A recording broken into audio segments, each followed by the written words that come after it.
Millennials get a bad rep. About a third of us live with our parents. We have $1.4 trillion in student debt, and our salary median is $33,000 annually. But is it fair to say that we're a lazy, selfie-taking generation? But the market reach isn't just about likes on Instagram or social media usage. We are reshaping the economy. If you look at our excess belongings, they're on Poshmark or OfferUp. If you look at extra rooms, they're on Airbnb. If you look at our vehicles, they're not just our personal cars, they're also Lyfts and Ubers. And we, by the way, get into other people's cars, strangers, and we take the same line on Lyft or Uber Pool. It's all about cost saving, but you also should recognize that it's about experiences. People, millennials, want to experience new things and, of course, document them on social media. As far as the travel sphere goes, 32% of millennials are traveling more than Gen X and 44% more than baby boomers. That means that we're also coining our own words, like digital nomad, meaning we can be location independent and work on our laptops from anywhere in the world. Or co-living, a place that we live with strangers under one roof, like-minded people that are just like yourself, but here for different reasons. And Podshare introduced the $1,000 a month live anywhere plan. No security deposit, no furnishing costs. You can live anywhere across Los Angeles for $1G. And that's gonna be appealing and is appealing to people who don't have any baggage. Let's talk about loneliness. 50% of Americans say they're lonely, and 54% say that they don't have anyone in their lives that they feel truly knows them. Forbes did a study, and a quarter of the people they spoke to said they have zero confidants, people that they can confide in. So how does this make any sense when we're the most connected society? We have social media profiles, we can send an email instead of a snail mail letter. We can talk to anybody on FaceTime across the world. So the University of San Diego did a study and said that you cannot substitute your screen time with real face-to-face time. And if you do, there's a higher chance of mental issues like depression or suicide. And on the health side, you have a higher chance of diabetes, cancer, and double the risk of heart disease. So how do we get healthier? Even when you're at lunch with your friends, most likely you or them are on their cell phone, and church attendance has declined, block parties of the 90s are no more, and we're just not gathering like neighbors much anymore. So how do we get healthy and less lonely? On the living side, at Podshare, we have something called collisions. It's the rate at which you bump into someone new. You make eye contact, you say hello, just a wave, a smile. For example, you live in your apartment, you make coffee at home, you get in your car, and you go into your job. That has a less collision rate than if you had walked out of your apartment, having someone open the door for you, grab a cup of Joe down the street, waving to your barista, and then going into the metro to work. And then at your work, you're in a cubicle. So you're higher collision rate in the second example than your first. At Podshare, we have a living environment that has a really high collision rate. There's no rooms where you have to knock on someone's door, where there's literally a barrier to get to know somebody. You live in these pods, across, above, next to other people that are vastly different than yourselves, but still like-minded to be in a serendipitous place such as this. And you get to know each other pretty easily. You have your name written on your pod, and so do they. Everyone is kind of transparent and on the same playing field. So we have a high collision rate, which we think will help cure world loneliness.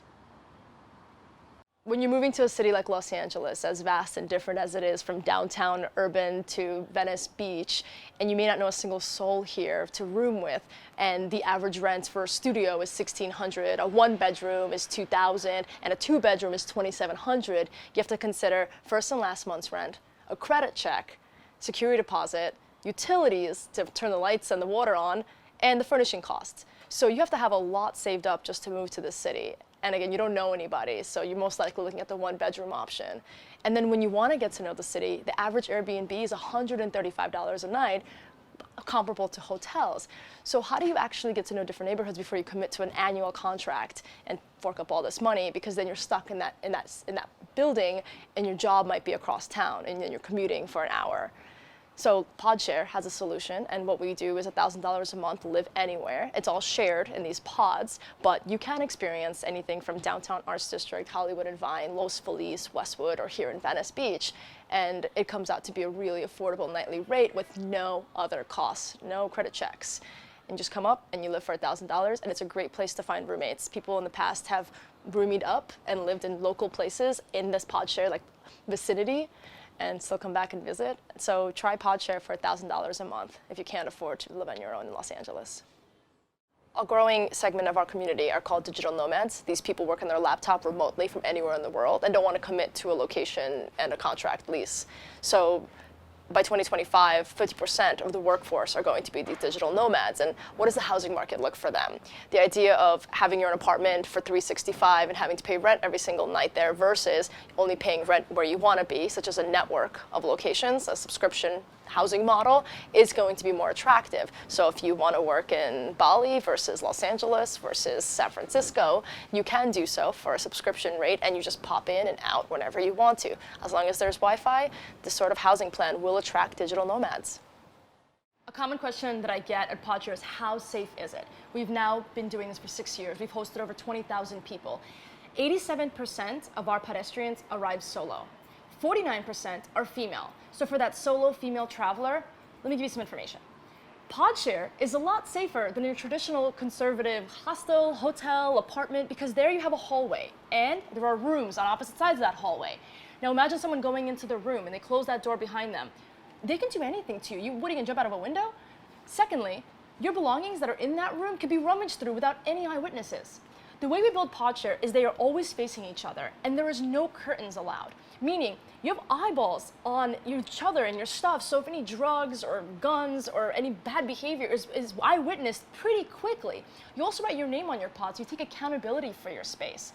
We have on-site staff, we have cameras in common areas, and of course we have lockers for your valuables. This is particularly important because the United Nations did a study for the Women's Fact Sheet that said 35% of women in some time in their life worldwide will be abused physically or sexually. It's really important to me as a female founder of Podshare that when you close your eyes in my beds, you feel safe. Whether you're male or female, you feel safe. And with our floor plan, we can accomplish that. Let's talk about traffic and all the time that you will save by living and working in the same place. It's also better for the environment. But 87% of you are opting out of public transportation in Los Angeles and choosing to have your own car. So that commute, that means you're spending 170 hours just in extra time in traffic, 13% of your time, and that's $1,400 a year. Think about all the time and money you would be saving by using public transportation or co-living. The idea of membership-based housing means that you live and work in the same place, walking distance to where you need to be, or if you're a digital nomad, it's literally in your pod. Think about if you're part of a network of locations and let's say you had to work in downtown Arts District where we have a location, but you wanted to spend time in Venice Beach on the weekends just hitting the waves. You totally can do that, and that would probably be one car ride off traffic time, going there to Venice, riding our bikes, having fun, coming back to downtown before Monday when you gotta go back to work. The idea of having a network of locations, just being smarter with your time and your resources, that $1,000 a month, live anywhere, means you're only paying for where you're sleeping or where you have to be. So try membership-based co-living like Podshare.